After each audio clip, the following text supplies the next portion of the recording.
Good morning. പിള്ളച്ചേട്ടൻ ഇരിക്കൂ.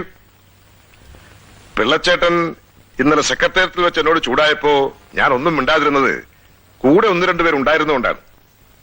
പിള്ളച്ചേട്ടൻ ഇപ്പൊ പ്രതിപക്ഷ നേതാവാണെങ്കിലും കുറച്ചു കാലം മന്ത്രിയായിട്ടിരുന്ന ആളല്ലേ. ഞാനിരിക്കുന്ന ഈ കസേരയ്ക്കും പേനയ്ക്കും എന്തു വിലയുണ്ടെന്നുള്ളത് പിള്ളച്ചേട്ടൻ അറിയാമല്ലോ. ഞങ്ങളുടെ ഭാഗത്തു നിന്നും അനാസ്ഥ ഉണ്ടെന്നുള്ള കാര്യം ശരി തന്നെ. എന്ന് വെച്ച് പോലീസുകാർ വെറും പഴങ്കഞ്ഞുകളാണെന്നൊക്കെ പറഞ്ഞാൽ എങ്ങനെയാ പിള്ളച്ചേട്ടാ? അതൊക്കെ ആ സമയത്ത് ഒരു ആവേശത്തിന്റെ പുറത്ത് പറഞ്ഞല്ലേ, താനൊന്നും കാര്യാക്കണ്ട. അല്ല, അതെനിക്കറിയാം. ഞങ്ങളുടെ ഫോഴ്സിന്റെ കഴിവ് ഞാൻ കാണിച്ചു തരാം. പക്ഷേ അതിന് പിള്ളച്ചേട്ടൻ എന്നെ സഹായിക്കണം. എന്നോട് ബഹളമുണ്ടാക്കിയതുപോലെ ചേട്ടൻ അസംബ്ലിയിലും ബഹളമുണ്ടാക്കണം. കുറെ ബഹളമുണ്ടാകുമ്പോൾ ട്രഷറി ബെഞ്ചുകാർ വളരും. മിനിസ്റ്റർ അന്വേഷണത്തിന് ഓർഡർ എടുക്കും. പിന്നെ ഞാൻ ഏറ്റു. മാളത്തിൽ നിന്നും തുരപ്പനെ ചാടിക്കുന്നത് പോലെ എല്ലാത്തിനെയും ഞാൻ പുറത്തു കാണിക്കും. ഇനി അവൻ ആരായിരുന്നാലും ശരി, എല്ലാ കുട്ടിത്തേവാങ്കളെയും ഞാൻ അകത്താക്കി തരാം. സംശയിക്കട്ടെ. മതിയായില്ല നിനക്ക്? ഒന്നല്ല 9 നോട്ടീസാണ് എനിക്കെതിരായിട്ട്. നാളെ അസംബ്ലിയിൽ അവരെന്നെ പിച്ച് ചീന്തും. മുഖ്യമന്ത്രിക്ക് മകനെ കൊണ്ട് കിട്ടിയ ഒരു ഉപകാരം. അച്ഛൻ കിടന്ന് ബഹളം വെക്കാതെ കാര്യം എന്താണെന്ന് തെളിച്ചു പറ. എന്ത് തെളിച്ചു പറയാൻ? മകന്റെ അഴിഞ്ഞാട്ടത്തിന് മുഖ്യമന്ത്രിയുടെ അനുഗ്രഹാശസ്സുകൾ. പോലീസിനെ പാവയായി കയ്യിലടക്കി വെച്ചിരിക്കുന്ന മകൻ. ചീഞ്ഞു നാർന്ന് ദുർഭരണം. നാടുകളിൽ നടക്കുന്ന കൊലപാതകങ്ങൾ പിന്നിൽ മുഖ്യമന്ത്രിയുടെ മകന്റെ കറുത്ത കൈകൾ. ഇത്രയും പോരെ? ഇതിൽ കൂടുതൽ എന്ത് തെളിച്ചു പറയാൻ? ഇത്രേ ഉള്ളൂ. ഇപ്പോഴത്തെ പ്രതിപക്ഷം ഭരണത്തിലിരുന്നപ്പോൾ അച്ഛൻ തന്നെ അവർക്കെതിരായി ഇതിൽ കൂടുതൽ ആരോപണങ്ങൾ ഉന്നയിച്ചിട്ടില്ലേ? അന്ന് ഇതൊക്കെ പറയുമ്പോ നുണയായിരുന്നു എന്ന് എനിക്കറിയാം. ഇപ്പൊ അതല്ലല്ലോ കാര്യം. ഇന്നിപ്പോ പ്രതിപക്ഷമാണ് ആരോപണങ്ങൾ ഉന്നയിച്ചിരിക്കുന്നത്. നാളെ ഭരണകക്ഷി മുറുമുറു തുടങ്ങിയാൽ ഇപ്പൊ തന്നെ അവർ പലതും പറയാം. തുറന്നു പറയുന്നില്ലെന്ന് മാത്രം. ഒരു പരിധി കഴിഞ്ഞാൽ പിടിച്ചു നിൽക്കാൻ എനിക്കാവില്ല. അച്ഛനത് പറയുമെന്ന് എനിക്കറിയാം. എല്ലാം തുറന്ന് സമ്മതിച്ചേക്ക്. എന്നിട്ട് പീലാത്തോസിനെ പോലെ കൈ ഒഴിക്കോ. ഞാൻ അകത്ത് കിടന്ന് കമ്പി എണ്ണിക്കോളാം. പോരെ? ശേരൻകുട്ടി, എന്താ നട്ടല്ലില്ലെങ്കിൽ ഈ വേഷം ധരിക്കരുതായിരുന്നു. പള്ളിക്കുടം മാതിയാരായിട്ട് കഴിഞ്ഞാ പോരായിരുന്നോ? ലക്ഷക്കണക്കിന് രൂപ മുടക്കിയിട്ടാ ഈ നിലയിലെത്തിയത്. MLA മാരെ ചാക്കിലാക്കാനും ഇറക്കാനും കാശ് എവിടുന്നുണ്ടായെന്ന വിചാരം? അന്നേ അറിയാൻ പാടില്ലായിരുന്നോ? ഏലപ്പാറ LP സ്കൂളിലെ വെറും വാദ്യാര് കേരളം ഭരിക്കുന്ന മുഖ്യമന്ത്രിയാവണമെങ്കിൽ പലതും സഹിക്കേണ്ടി വരുമെന്ന്. എന്തുണ്ടായിരുന്നു അവകാശപ്പെടാൻ പാരമ്പര്യമായിട്ട്? 1.5 സെന്റ് ഭൂമിയും ഒരു ഓലപ്പുരയും മുഷിഞ്ഞു നാറിയ ഒരു കതർ ഷർട്ടുമല്ലാതെ. ഇത് മുഴുവൻ കാശുകൊണ്ടുണ്ടാക്കിയതാ. വെറും കാശുകൊണ്ട് മാത്രം. അന്നൊക്കെ ശേഖരൻകുട്ടി ആവശ്യം പോലെ ഉപയോഗിച്ചില്ലേ? ഇന്നെന്താ മകനെ വേണ്ടാതായത്? അങ്ങനെ പറഞ്ഞ് നീ എന്നെ ഇരുത്തിയൊന്നും വേണ്ട.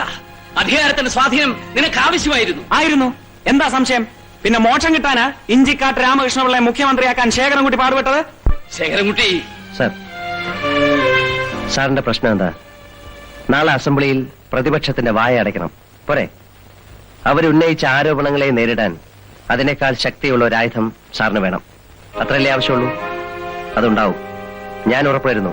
പ്രതിപക്ഷത്തിന്റെ ലേബർ യൂണിയന്റെ യൂണിഫോമിന്റെ നിറം എന്താ? ബ്ലാക്ക്. റോസ്. അത് കുറെ സംഘടിപ്പിക്കണം. കൂലിക്കായാലും തെറ്റില്ല. നമ്മുടെ ആളുകൾക്ക് ആ യൂണിഫോം കൊടുക്കണം. എന്നിട്ട് ഇന്ന് രാത്രി ഭരണകക്ഷിയുടെ മെയിൻ റോഡിലുള്ള ഓഫീസ് തല്ലി തകർക്കണം. ഭരണകക്ഷിയിൽപ്പെട്ട ആരുടെ? സംശയിക്കേണ്ട, മുഖ്യമന്ത്രിയുടെ പാർട്ടിയുടെ ഓഫീസ് തന്നെ. ആസിഡ് ബൾബോ സോഡാ കുപ്പിയോ കുന്തമോ കുറുവടിയോ എന്ത് വേണമെങ്കിലും ഉപയോഗിച്ചോളൂ. ഓഫീസിനകത്ത് പാർട്ടിയുടെ പ്രവർത്തകർ കിടന്നുറങ്ങുന്നുണ്ടാവും. അവരെ വെറുതെ വിടണ്ട. ചെറുതായിട്ടൊന്ന് പെരുമാറിക്കൊള്ളൂ. പക്ഷെ സീരിയസ് ആകരുത്. ലോറൻസ്, നീ ഓർഗനൈസ് ചെയ്താൽ മതി. നേരിട്ട് ഇടപെടണ്ട. സാഗർ സമ്മതിച്ചു വന്നിരിക്കുന്നു. Decent idea. എനിക്കിങ്ങനെ ഒരു ഐഡിയ തോന്നിയില്ലല്ലോ. എന്നാ തോന്നിയിട്ടുള്ളത്? കറക്റ്റ്.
ആകാശവാണി, തിരുവനന്തപുരം, ആലപ്പുഴ, തൃശൂർ, കോഴിക്കോട്.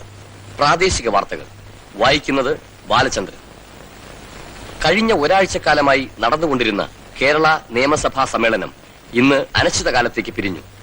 മുഖ്യമന്ത്രിയുടെ പേരിൽ പ്രതിപക്ഷ കക്ഷികൾ ഉന്നയിച്ചിരുന്ന ആരോപണങ്ങൾ ഇന്ന് ചർച്ചയ്ക്കെടുക്കുവാൻ സാധിച്ചില്ല. ഇന്നലെ രാത്രി ഭരണകക്ഷിയിൽപ്പെട്ട കേരളദേശം പാർട്ടിയുടെ സിറ്റി ഓഫീസ് തല്ലിത്തകർത്ത പ്രതിപക്ഷത്തിന്റെ ക്രൂരമായ ചെയ്തികളെ പല പാർട്ടി MLA-മാരും നിശിതമായി വിമർശിച്ചു. തുടർന്നുണ്ടായ ബഹളത്തിൽ സമ്മേളനം തുടരാനാവാതെ സഭ നിർത്തിവെക്കുകയാണുണ്ടായത്.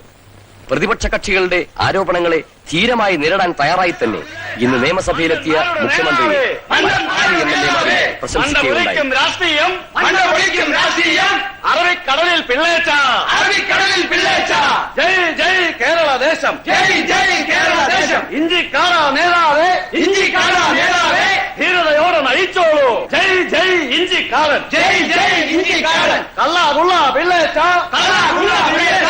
കൊള്ളത്തരമോ രാഷ്ട്രീയം, അടിയുടെ ഇടിയുടെ വെടിയുടെ മുന്നിൽ, മുഷ്ടി ചുരുത്തി എതിർത്തവർ ഞങ്ങൾ, തോറ്റിട്ടില്ല, തോൽക്കുകയില്ല.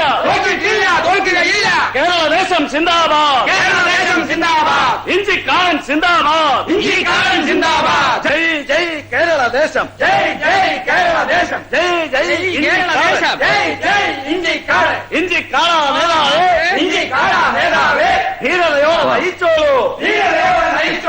ലക്ഷം ലക്ഷം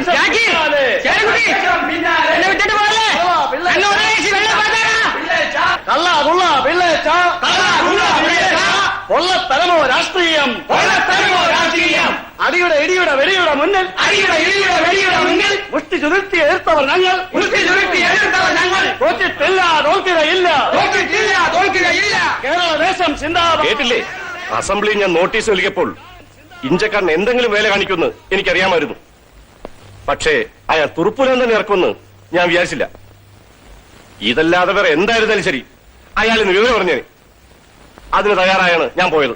പക്ഷേ പാർട്ടി ഓഫീസ് ആക്രമിച്ചു എന്ന് പറഞ്ഞപ്പോ സംഗതി പ്രശ്നമില്ലേ? അതിന് ഇക്കാര്യത്തിൽ പിള്ളച്ചേട്ടൻ നിരപരാധിയല്ലേ? അതെനിക്കും തനിക്കും അറിയാം. പക്ഷേ മറ്റുള്ളവരെ പറഞ്ഞ് ബോധ്യപ്പെടുത്താൻ സമയമെടുക്കില്ലേ?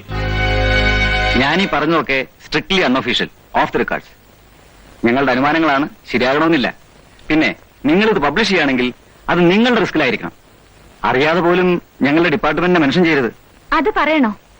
എന്ത് വന്നാലും അതിന്റെ റിസ്ക് എന്റെ മാഗസിൻ കവർ ചെയ്യും. Underworld king Sagar alias Jacky helps the chief minister to overcome the political crisis. എന്തു പറ്റി അശ്വതി? ഹേയ്, ഞാൻ എഴുതാൻ പോകുന്ന ആർട്ടിക്കലിന്റെ ക്യാപ്ഷൻ ഒന്ന് ആലോചിച്ചതാ. അധോലോക രാജാവിന്റെ രാഷ്ട്രീയ കുതിരക്കച്ചവടം. സാഗർ അഥവാ ജാക്കി മുഖ്യമന്ത്രിയുടെ രക്ഷയ്ക്ക്. ആ അപ്പോഴേ സാറേ, എനിക്ക് ജാക്കി ഒന്ന് പരിചയപ്പെടണം. അതിനെന്താ മാർഗം? അശ്വതി പരിചയപ്പെടാൻ മാത്രം അയാൾ അത്ര വലിയ ആളാണോ? After all is a third rate criminal. നിങ്ങൾക്കതായിരിക്കും, but journalist is a hot subject. Hot subject. ഈ റാസ്കൽസിനെയൊക്കെ ഗ്ലോറിഫൈ ചെയ്ത് എഴുതുന്ന നിങ്ങളെ വേണം പറയാൻ. അശ്വതിക്ക് വേറെ ജോലിയൊന്നുമില്ല. ജീവൻ എന്തിനാ ചൂടാവുന്നത്? എനിക്ക് ചായക്കോട് പ്രത്യേക താല്പര്യമൊന്നുമില്ല. തെങ്ങിന്റെ കാറ്റുവീഴ്ചയെക്കുറിച്ചും റബ്ബറിന്റെ വിലയെക്കുറിച്ചും ഒക്കെ എഴുതി അയച്ചാൽ അതൊക്കെ അതേ സ്പീഡിൽ തിരിച്ചു വരും. എന്നോടെ വേറെ വല്ല പണിയും നോക്കിക്കൊള്ളാൻ പറയും. പത്രക്കാർക്ക് വേണ്ടത് അധോലോക രാജാക്കന്മാരുടെ വീരസാഹസിക കഥകളാ. How they control the political machinery. അവർ പോലീസുകാരെ എങ്ങനെ അമ്മാനമാടുന്നു. പോലീസുകാരെ പറ്റി അനാവശ്യം പറഞ്ഞോണ്ടല്ലോ. അയ്യോ, ഞാൻ സാറിനെ കുറിച്ചല്ല പറഞ്ഞത്. സാറ് മാത്രമല്ലല്ലോ, ഇവിടെ വേറെയും പോലീസ് ഓഫീസേഴ്സ് ഉണ്ടല്ലോ. ആ പിന്നെ ജാക്കിയെ ഞാൻ കണ്ടുപിടിച്ചോളാം, വിത്തൗട്ട് യുവർ ഹെൽപ്പ്.